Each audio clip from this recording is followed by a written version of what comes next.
আসসালামু আলাইকুম। আশা করি আল্লাহ তাআলা অশেষ রহমতে সকলে ভালো আছেন। আজকে আমরা থার্মোমিটার সম্পর্কে কিছু জানব। আমরা থার্মোমিটার সম্পর্কে অনেকেই জানি যে আমরা জ্বর মাপার কাজে ব্যবহার করা হয় পারদ।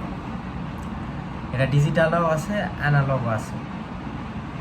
তো জ্বর কোথায় কোথায় মাপা হয় সেটা আগে জানতে হবে। জ্বর সাধারণত ফরহেডে অর্থাৎ কপালে, কানে, এয়ারে, ওরাল মুখে, অ্যাক্সেল অর্থাৎ বগলে এটা বেশিরভাগ করা হয়, এবং রেকটালে অর্থাৎ পাওপথে। এ সকলের মধ্যে যদি আমরা টেস্টটা করি থার্মোমিটার দিয়ে মাপি তাপমাত্রা, সব থেকে অ্যাকুরেট আসবে আমার ওরালি, অর্থাৎ মুখে যদি থার্মোমিটার দিয়ে যে তাপমাত্রা আমরা পাই সেটা হলো অ্যাকুরেট।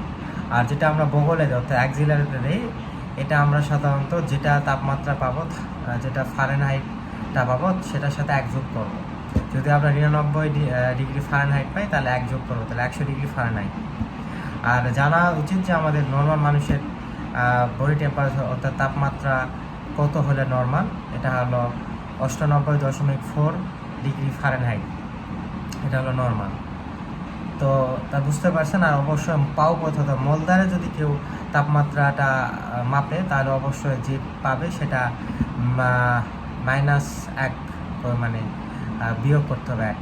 অর্থাৎ যদি কেউ 100 পায় তাহলে -1 যদি হয় তাহলে 99 ডিগ্রি ফারেনহাইট তার বডি টেম্পারেচার। এই ছিল থার্মোমিটার সম্পর্কে কিছু আলোচনা। ভালো থাকবেন, সুস্থ থাকবেন। আসসালামু আলাইকুম।